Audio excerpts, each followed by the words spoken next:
Okay, now let's go over here and start recording. Okay.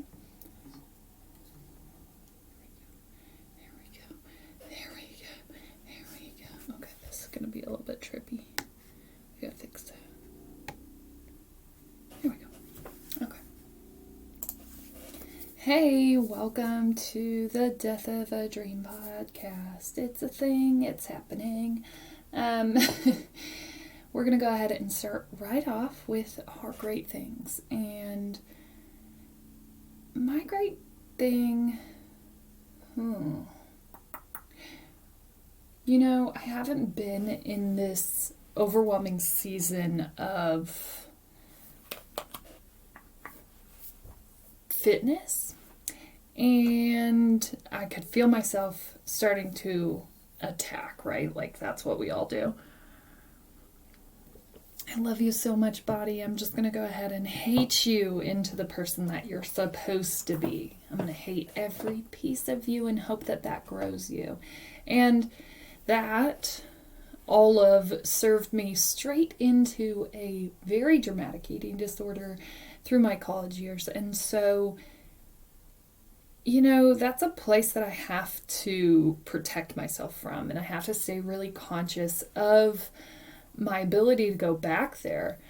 And so for me, it just can't look like that anymore. It can't look like hate. Hate really doesn't grow us. And I think by and large, hate doesn't really do much for anyone, no matter what the topic, but especially with women and self-shaming and body shaming and this place that we tend to go to when we talk about our bodies and how we use them and their purposes. And, for me, I can feel my body kind of bouncing very easily into this different space where we aren't challenging it, where we are just in this different season. And I think I can feel myself protecting my mind from going to that place that we used to go to when we would cycle in and out of fitness phases of life. I'm just not always in that season. There are some times where I'm just like, yes, we're going to work on this. We're going to work on fitness. We're going to work on health. We're all in. And, this summer season specifically has been so mentally, professionally focused that just hasn't been my growth pattern lately. And I just have to accept and understand that there are going to be other seasons where that comes back into play. And my body is still good. My body is still waking up. My body is still moving. My body is still serving us. And so I can't hate her. She's doing a job regardless. And it may not look the same way that I wish that it did right this second, but that's because I'm not putting in the work to that. Come on. How many times are you just like, blah, blah, blah, I'm just going to go ahead and wander around, not do anything, and get the exact result that I want? No, that's not going to happen. And so it's just been about flexing and understanding the seasons of life. And it's okay. Right now, mentally, physically, I'm in this place where it's okay. I have to grow in other places right now, and I can't really take the mental and physical strain of adding one more thing. Right? Like I can't decide tomorrow that I want to be a bodybuilder until I kind of have this other season of life taken care of. The strain of living through this season has been huge. So it's looked like granting myself grace. It's looked like we're just riding the bike in the morning, or we're just going on a walk or a jog or whatever that feels like, but it's not the normal workout routine that I'm used to. And we're okay. Everybody's doing fine. Still putting pants on one leg at a time, and here we are rolling. And I think, before this would have started a shame spiral of like, okay, great, you figured out things professionally. Oh my gosh, Hannah, you should be so proud. Except for you're being a terrible mother, except for you're not traveling, except for you're not working out, except for you don't have an awesome body, except for you don't have blah, blah, blah, blah, blah. And I just keep on adding on these things. And how many times in life do we do that? Where it's just like, well, I'm so glad that you're killing it with your riding adventure, but you pretty much suck at everything else, so you kind of suck at everything. I don't know. No. Life is going to come at you in seasons, and there will be times where you kill it on all cylinders.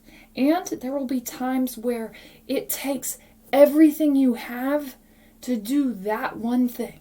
And so other things just have to fall off. Don't beat yourself up so bad that you don't even recognize and acknowledge your commitment to that season. Come on. It's just going to take a constant ebb and flow of what that looks like, right? There was a time where all I could do was attempt to be a mother. And even that I was falling short of. And, I think more than anything, really more than anything, you just have to be willing to grant yourself grace and space that you need. Okay? You got this. And I think for me, it's like, we'll get back there. We'll get back to where we can focus on that. We'll get back to where that becomes a new season, where we kind of add that back in. But for right now, we're just taking some time off. We'll be okay. Kind of doubting that in the back of my head. Like, as I age a year older every single year, how does this keep happening? I'm excited. I'm excited because I know that age grows wisdom sometimes. Age grows you, and that's beautiful. But then I'm also like, oh, but you're aging, and you know what comes with aging? Less elasticity, less ability to recover, less all the things, right? And so in the back of my mind, I'm kind of like, okay, can we really take this time off and just bounce back? Yes. And you know what? We're going to have to. I have to be able to just put that aside for a sec. Okay? It doesn't mean that I'm not moving, because definitely movement, I never want to fall off of my radar. I know that it changes my energy. I know that it changes my mindset. I know that once we kind of champion this season, that's going to be a vital part of how we continue growing. And so it's always on the docket. It just looks different right now. That doesn't mean that we're not going to go back to it. It just looks different for this season. And still here. Still here. And so I think my great thing really has been, I could feel myself going back and wanting to hold myself accountable the way that I have so many times before, where it's just like this do or die thing. Okay, great, you're doing great at that, but you really have been sucking at this, and look at your body and look at all these things. And I could feel myself mentally trying to say those things, and I could feel my little victory self standing up and saying, no, I think you forgot, we don't do that anymore, and this is just a season. We'll get back on. You just chill, little hater girl, little hater mindset. Go take a break. We don't really need you. You're not serving us anymore. Goodbye. Goodbye, little hater head. Goodbye. And so I just said, you know what? Go away and It's okay. We'll get back. Right? But we are not going to get back if I dig myself a deeper hole of shame and hate. Okay? We're just loving. My great thing has just been loving myself through what this looks like, because this has been a major transition. This has been a season of transition for me, and more than I even expected. And so that's really been what called me out of being able to commit to that. Called me right out of it. Hey, you're just going to have to take some time off of this and it'll be okay. And so that's my great thing. That's really what has been happening as of late. That's really what's been going on. And we're all doing okay. We really are. And so that's my great thing, just shutting down that little haterade moment that was trying to happen and just being okay with the season that I'm in and being okay with the reality that puts me in. And you should take time today to ground yourself in your greatness. It's so important. It really is. And go ahead and write it, say it, scream it, spray it, run around, say it in your car, say it in your house, say it in your prayers, whatever that is. I want you to get used to recognizing yourself for the great things that you're doing. Okay, do that. Great. Let's go ahead and dive in, because that's what we do. And I think the title, which we'll find out if I end up titling it this. I always like my titles to move with what I'm feeling in the moment of publishing. And so there have been points where I was so much more diligent about it, where I was so excited to plan it. And what I decided is I love the creation of this as a whole and creating completely in that moment. And that's not for everyone.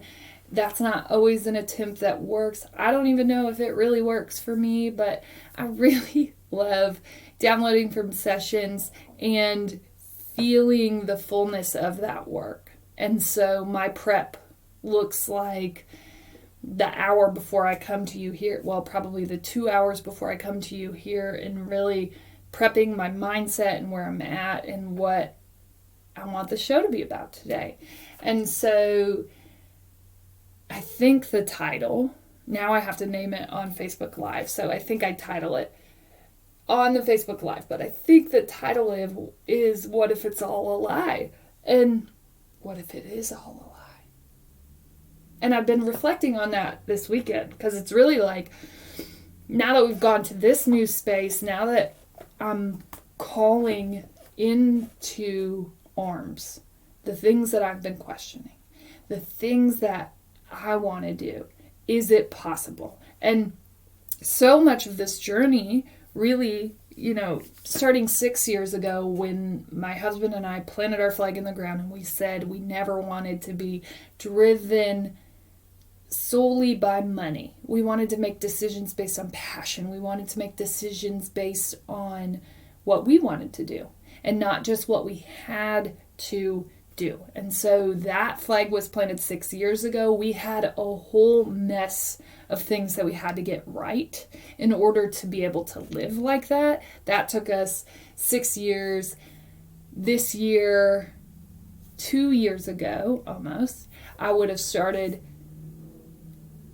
this journey where I start looking at what my dreams are anymore. And, I was really questioning, what am I even passionate about? And the bigger problem was so many people were just saying to me, oh my gosh, you're so successful. Oh my gosh, congrats. Wow, you're so cool. That's so awesome. You're a mom and you're a coach and you're all these things and you're a professional and wow. And everybody's saying all this stuff and I'm like, yeah, but I don't. Okay. So I should be happy. So I should feel something, right? I should feel amazing because all these people are saying this. What's wrong with me? And so there would be this constant, like, burning in the pit of my stomach, like, what is wrong with me? Why? Well, I should be happy. So then I'd try to, like, fill it, right? And so for me, that looked like food, and it looked like shopping, and it looked like things. And gosh, I can tell you right now from my own experience, there is nothing. There's nothing. There's nothing that's going to fill that void. If you're not happy, stuff isn't going to fix it. It will for a second. Food isn't going to fix it. It will for a second. But like that burning core question haunted me when people would just be like, oh my gosh, you have everything. Oh my gosh, you're amazing. Oh my gosh, blah, blah, blah. And I would just sit there like, okay, am I missing something? Why don't I feel better about this? And we'd already come such a long way. And so it was really like, okay,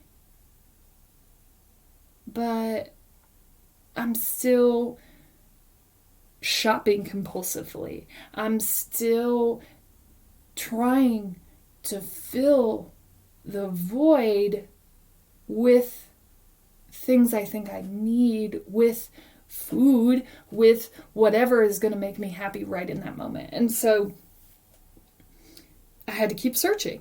And so on my birthday 2 years ago, that would have been the moment where I was just like, you know what? You really aren't working on anything. You have nothing. You have nothing to continue living for except for your children, which is a wonderful thing to continue living for, but do you even have any goals? And the reality was I had already met all my goals, which is why everyone was so excited for me. But that was at the same time, while it was exciting, it was also paralyzing because it was like, you have nothing. And that moment of realization set off this domino effect of what all of this would become, right? And so 2 years ago, I decided that I needed new dreams. I wouldn't write any down in that moment, but I decided that I would go on this quest. And almost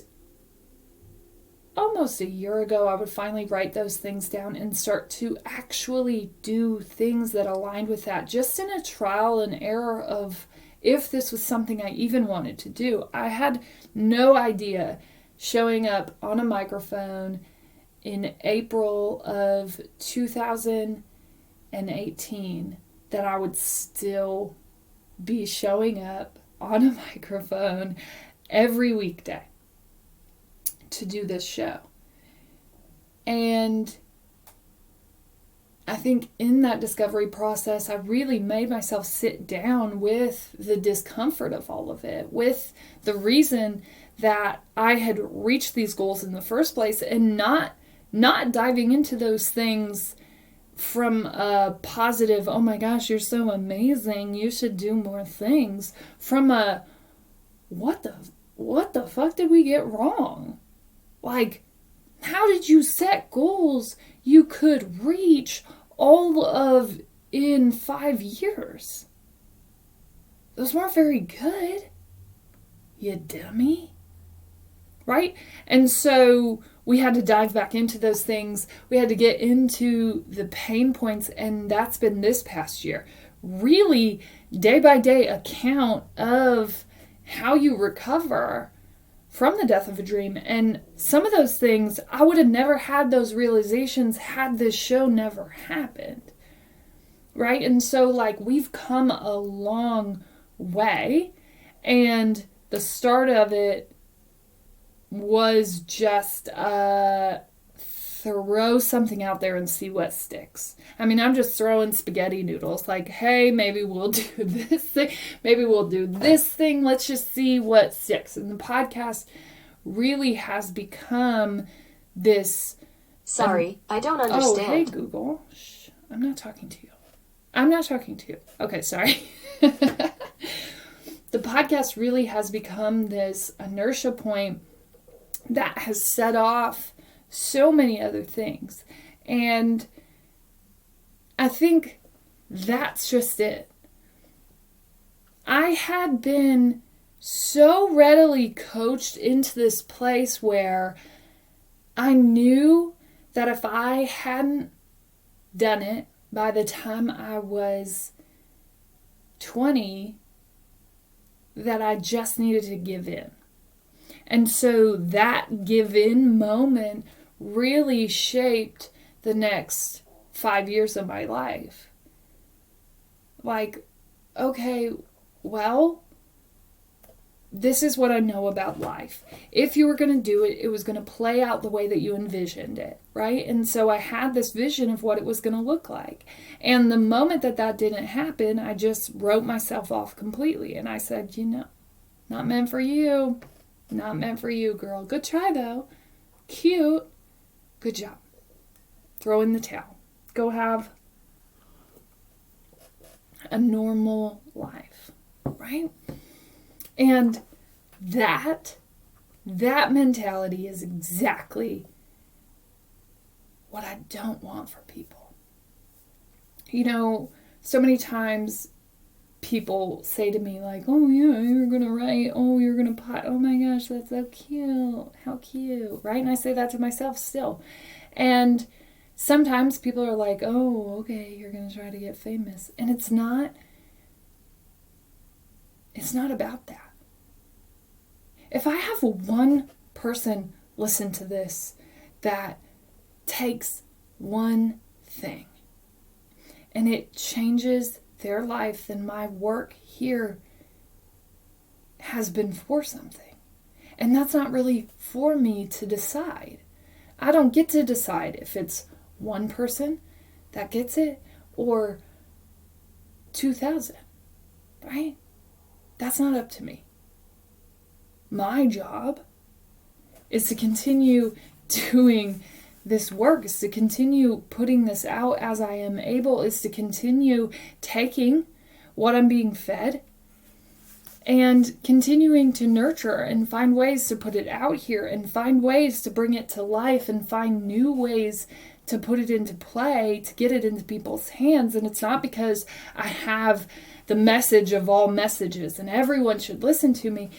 It's because there's a portion of this story that I know isn't being told, right? That I know isn't out there. There's this weird and eerie cloud to me that I grew up under, and portions of it, I believe, come from this idea of middle class and this idea that you're not ever going to be enough, that like if you don't get it right, you should just give in. You should give up. You don't get to pick anymore. That's not really up to you anymore. And that's such a damning thing, right? Where we just go, oh, okay, well, sure tried, and I get it. I get it. It just wasn't meant for me. I get it. I'm just supposed to give up. And that's what this message is about. That's what the death of a dream is. We're questioning whether or not you gave up. Right? If there's a dream in your head or in your heart, it's still worth going after. You don't have to just settle because it didn't happen the first way that you envisioned it. And the reason that I have to keep telling this message is because you don't think that you can save yourself, and you are so capable. And so many of us have been told the first lie that I told you, which is if it was going to happen, it would have happened, right? It would have just played out, right, from the time that you were 20. And if it didn't happen that way, then you should give in. And then the second lie really is that you have to have this overwhelming amount of things going your way in order to do it. And that's a lie. It's such a lie. You can. You can outwork the system. You can create your own success. You can show up and do that thing. You don't have to have anyone or anything saying you can. It definitely helps. I am telling you, you're going to need to call in the troops, because continuing to push yourself past that, even when no one's telling you you can or you should, it's hard.